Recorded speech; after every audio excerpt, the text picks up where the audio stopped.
अब तुम ऐसे चुपचाप क्यों बैठी हो? तो क्या करूं, गाना गाऊं? फोन चेक करो सही। बैटरी फुल है फोन की। स्टूडियो ढूंढो, चेक करो कोई खुला है इस वक्त। ओह हाँ, क्या? मैं तो फोन लाना ही भूल गई।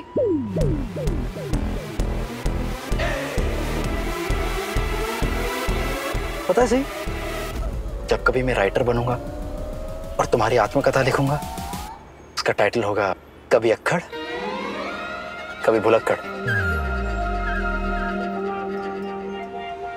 अब तो भूल गई ना, अब क्या करूं? कुछ नहीं, भगवान ने जो तुम्हारी ये बड़ी बड़ी आंखें दी हैं, उन्हें खोलो और देखो कोई स्टूडियो दिख रहा है तुम्हें खुला हुआ? डांटते ही रहते हैं। पता है विराट सर, जब मैं छोटी थी ना तो मेरी एक स्कूल टीचर थी जिन्होंने मुझे जानबूझ के कम नंबर दिए थे। एक्चुअली हमारे स्कूल में ना एक पॉलिटिशियन का लड़का था, तो उसके बाबा ने टीचर को ऐसे दबाव डाला था ताकि उनका लड़का फर्स्ट आए।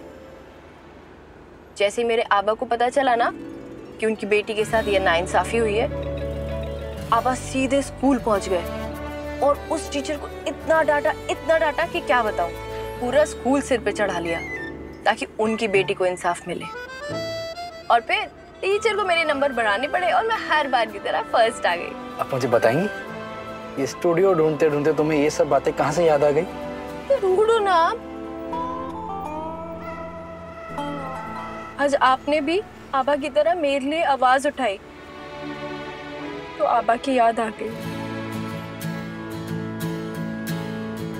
Thank you.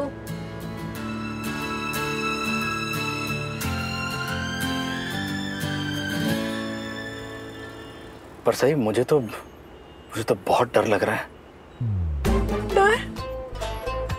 क्यों? बहुत लेट हो गए, अब मेरा एडमिशन नहीं होगा।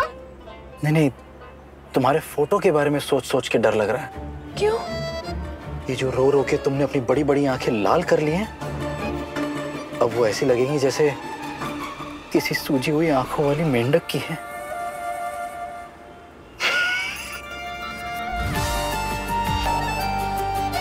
अच्छा ये लो, थोड़ा सा पानी P low.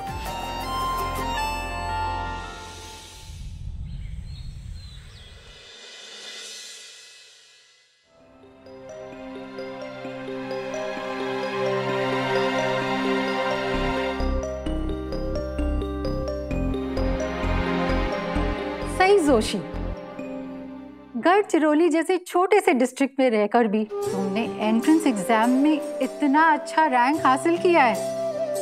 That's very good. Thank you ma'am. तुम्हारा ये 12th का रिजल्ट देखकर एक बात तो मैं दावे से कह सकती हूँ, गढ़चिरौली की तरह तुम इस कॉलेज का नाम भी उतना ही रोशन करोगी। पता है, सही जैसे स्टूडेंट्स जब इस कॉलेज में एडमिशन लेते हैं तो मुझे बहुत खुशी होती है। ऑल द बेस्ट बेटा। आबा, आज आपका सपना पूरा होने की शुरुआत हो गई है। मैम, आपने सही की इतनी तारीफ की, उसका इतना कॉन्फिडेंस बढ़ाया, उसके लिए थैंक यू। अरे नहीं, थैंक यू मेरा नहीं, थैंक यू तो उस भगवान का करना चाहिए जो इसे आप जैसा पति मिला है, जो इसके करियर में ही नहीं बल्कि इसके सपनों को साकार करने में भी इसके साथ खड़ा है। I really appreciate this. God bless both of you. Thank you.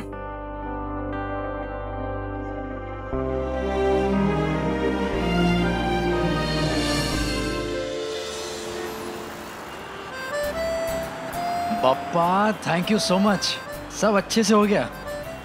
मुझे लगा हम लेट हो गए।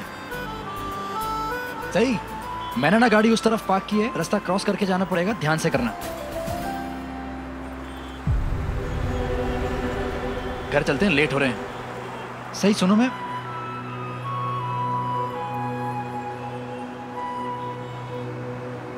सही, तुम यहाँ बैठी हो तो बता तो देती, मैं वहां पागलों की तरह निकल गया बोलते बोलते। और तुम मुझे बिन बताए यहाँ क्यों रुकी हो? ना तुम्हारे पास फोन है, ना तुम्हारे पास पैसे हैं। खो गई होती तो मैं कैसे ढूंढा तुम्हें? बताओ। अब क्या हुआ सही? अरे तुम्हारा एडमिशन हो चुका है। अजीब हो, जब तुम्हें खुश होना चाहिए तुम यहाँ रो रही हो। मुझे चक्कर आ रहे हैं और सिर भी बहुत दर्द हो रहा है। सुबह से कुछ खाया नहीं है, सिर दर्द तो होना है।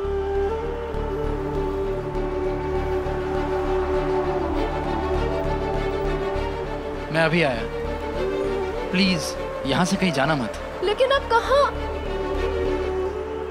भैया एक नारियल देना।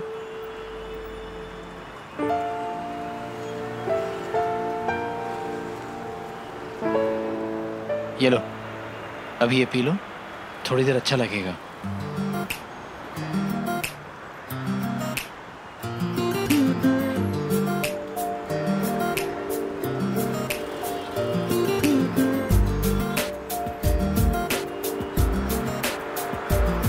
हो गया भैया?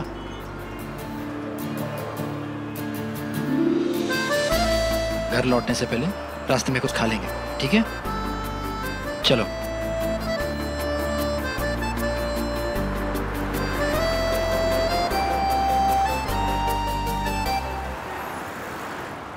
इतना ट्रैफिक। सही है, कामठी रोड है, नागपुर की सबसे बिजी सड़क। ये हमेशा ऐसी ही रहती है।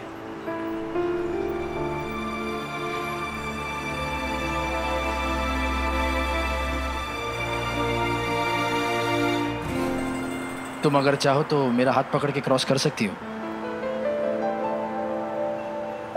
मैं कोई छोटी बच्ची हूँ जो खुद से सड़क भी नहीं पार कर सकती। ठीक है, चलो।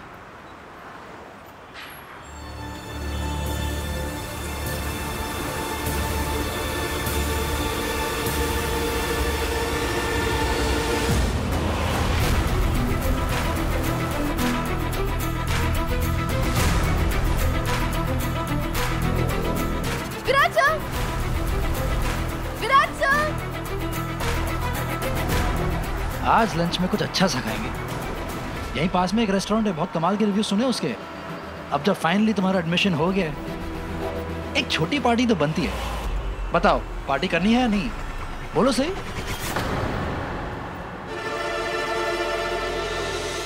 सही।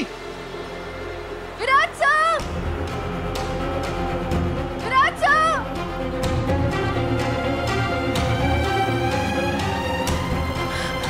मेरे पास तो पैसे भी नहीं है, फोन भी नहीं है।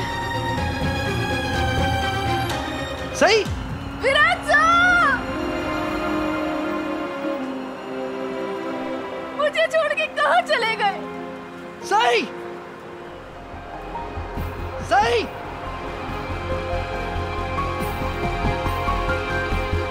हाँ, मैं तो फोन लाने ही भूल गई। किसी की एक बात नहीं माननी होती है इस लड़की को।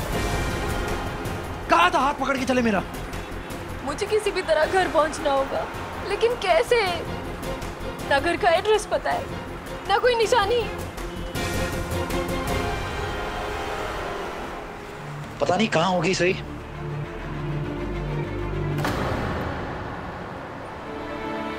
सही। सही, तुम? आई एम सो सॉरी, मुझे माफ कर दीजिए।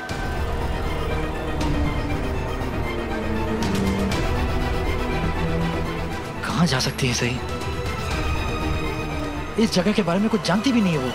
लेकिन कॉलेज का नाम तो पता है। भाऊ, नागपुर मेडिकल कॉलेज चल रहा है। नागपुर मेडिकल कॉलेज यहीं बाजू में तो है। हाँ, तो चलिए ना। अरे मैडम, काहे को टाइम खोटी कर रही हो? बोनी का टाइम है। तो रास्ता ही बता दीजिए कम से कम। भैया, रास्ता तो बता दीजिए। पता नहीं विराट सर को एहसास है भी कि नहीं कि मैं उनके पीछे हूँ। कहीं भी नहीं। मैं तुम्हारी जिम्मेदारी निभा रहा हूँ सही। ऐसे निभाते हैं जिम्मेदारी, मुझे छोड़कर भटकने के लिए, और मुझे ढूंढने भी नहीं आए। क्या मैडम, ध्यान कहाँ है? सड़क है, ये कोई गार्डन नहीं है। वो तो ब्रेक लग गई, नहीं तो आपको लग जाती थी। सॉरी, सॉरी भाऊ, आप मुझे सुंदर नगर जाने का रास्ता बता देंगे प्लीज? सुंदर नगर? जी। आप गलत जगह आ गई मैडम। सुंदर नगर तो उस तरफ है। आप नई नई है क्या नागपुर में? जी भाऊ, मैं अभी कुछ दिनों पहले ही आई हूँ। आप प्लीज मुझे सुंदर नगर का रास्ता समझा देंगे, कैसे जाना है? मैं भी उसी तरफ जा रहा हूँ, आइए छोड़ता हूँ आपको। सुंदर नगर देखने में तो शरीफ लग रहा है, लेकिन क्या पता बड़े शहर के लोग कैसे होते होंगे। क्या करूं, इनके साथ चली जाऊं क्या? अरे सोच क्या रही हो मैडम, बैठो। नहीं, आप बस मुझे रास्ता समझा दीजिए वहां जाने का। अरे कहाँ अनजान शहर में भटकेंगी मैडम, आइए छोड़ देता हूँ मैं आपको, उसी तरफ जा रहा हूँ। चलिए चलिए बैठिए।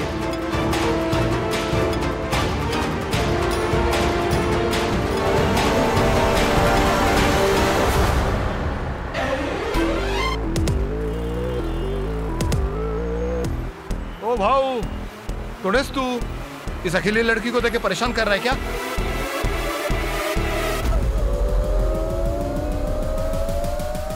कहाँ गायब हो गई थी तुम? बिल्कुल भी अक्ल नहीं ना तुम्हें? मुझ में अक्ल नहीं है।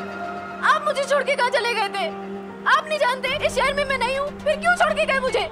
मैं तुम्हें अकेला छोड़ के गया था। हाँ, और नहीं तो क्या, मैं खुद को अकेले छोड़ के चली गई। आप मुझे छोड़ के गए थे, क्यों छोड़ के गए थे? सही, चुप, बिल्कुल चुप। मैंने तुमसे कहा था मेरा हाथ पकड़ो, लेकिन तुम तो सही दोषी हो। तुम बच्ची थोड़ी ना हो, हाथ क्यों पकड़ोगी? आप ना मुझे ऐसे... चुप, बिल्कुल भी बात नहीं सुननी तुम्हें, नहीं माननी है ना मेरी बात। पहले तो मुझे हाथ पकड़ने से मना किया, फिर पीछे मुड़ने से मना किया। अब ध्यान रखो तो कैसे रखूं? सर के पीछे आके नहीं ना मेरे। हाँ, सारी गलती मेरी है ना। और वैसे तो आप मेरी कोई बात नहीं मानते, लेकिन ये पीछे न मुड़ने वाली बात जरूर मानेंगे, क्योंकि आप चाहते थे कि मैं गुम जाऊं और आप मुझे डांटो। तुम्हें अपनी गलती बिल्कुल नहीं मानी ना? मेरी गलती है ही नहीं तो मैं मानूं क्यों? आप ही बताओ, क्या गलती है मेरी, बताओ। सारी गलती तो तुम्हारी है, और सबसे बड़ी गलती ये है कि तुमने मेरा हाथ नहीं पकड़ा। अरे क्यों पकड़ूं आपका हाथ? बेटा, ये लफंगा तुम्हें परेशान कर रहा है? हाँ। क्या? नहीं, मैंने खुद देखा है। इस बेचारी ने इसका हाथ पकड़ने से मना किया तो ये जबरदस्ती करने लगा। काकू, ऐसा कुछ नहीं है। अच्छा, अभी बताती हूँ तुझे, बताओ। आप गलत समझ रही हैं। अच्छा, हाँ, क्या दिक्कत है? अपने काम से काम रखो। काम से काम ही रखते हैं हम लोग, लेकिन लगता है इस लफंगे को पुलिस के हवाले कर देना चाहिए। क्यों भाई लोग? पुलिस के हवाले करवाना चाहिए। अरे प्लीज आप लोग जाइए ना यहाँ से, प्लीज। लगता है इस लफंगे से ये लड़की डर गई है। ये लफंगा क्या लगा रखा आपने? हाँ, पुलिस स्टेशन ले जाना ना? चलो, आज हम पुलिस स्टेशन चलेंगे। चलो। देखो तो, हाँ देखो तो। एक तो चोरी, ऊपर से सीना चोरी। इसे तो पुलिस के हवाले करना ही चाहिए। पुलिस के हवाले कर देना चाहिए। इसे तो हम लोग ही ठीक कर देंगे। एक एक हाथ लगाओ, सीधा कर देंगे। प्लीज छोड़ दीजिए, आप हमें अकेला छोड़ दीजिए। ऐसे आदमियों की वजह से मर्दों को शर्मिंदा होना पड़ता है। सही बोला, ले चलो इसे। हाँ, ले चलो। अरे रुको रुको रुको, पति है ये मेरे।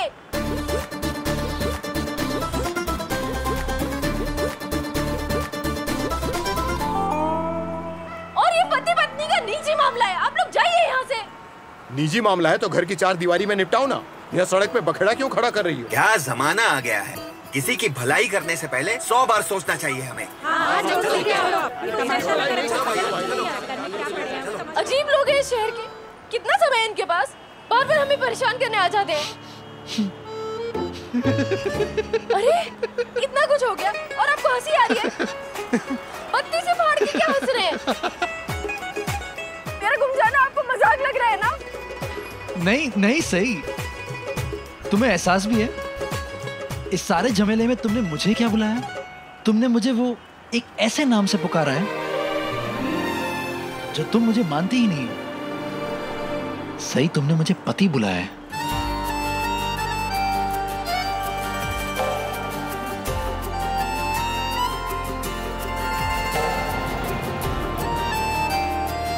आओ।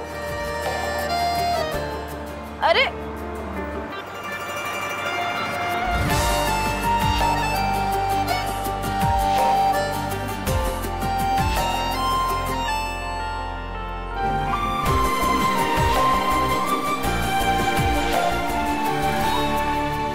मुझे घर जाना है। अच्छा ठीक है, पहले खाना तो खा लो। अब भूख नहीं लग रही तुम्हें? एडमिशन के चक्कर में सुबह से कुछ नहीं खाया तुमने। चलो खिला देता हूँ, कम। नहीं, मुझे आपके साथ कहीं नहीं जाना। आप फिर से मुझे घुमा देंगे और मैं ऐसे भटकती रहूंगी। तुम्हारे ये गुम होने का इल्जाम मुझ पे मत डालो, समझी? मैं इतना टेंशन में था, पता है? कब से ये सोच रहा था सही को कुछ हो ना जाए, सही को कोई किडनैप ना कर ले, सही का कोई फायदा ना उठा ले। हंस क्या रही हो? क्या? मैं कोई 2 साल की बच्ची हूँ जो मेरा कोई फायदा उठा लेगा? नहीं नहीं नहीं, तुम 2 साल की बच्ची नहीं हो, क्योंकि 2 साल के बच्चे समझदार होते हैं, तुम गैर जिम्मेदार हो। मैं गैर जिम्मेदार हूँ? मैं गैर जिम्मेदार नहीं हूँ, बस थोड़ी सी मुंहफट हूँ। और मैं ना ये छोटी छोटी चीजों की टेंशन नहीं लेती, आपके और आपके घर वालों की तरह। क्या? और वैसे भी अगर मैं गुम हो भी जाती तो ऑफिसर IPS विराट चव्हाण मुझे आसानी से ढूंढ लेते। ये बात मैं जानती हूँ।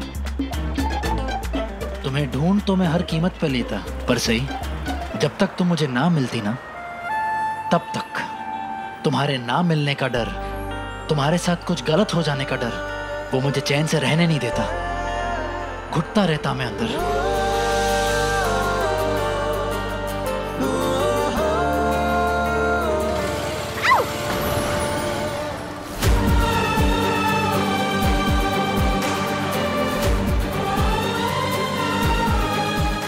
बस यही तो करने को बोला था मैंने। पहले ही मेरा हाथ पकड़ लेती तो तुम गुम नहीं हो जाती।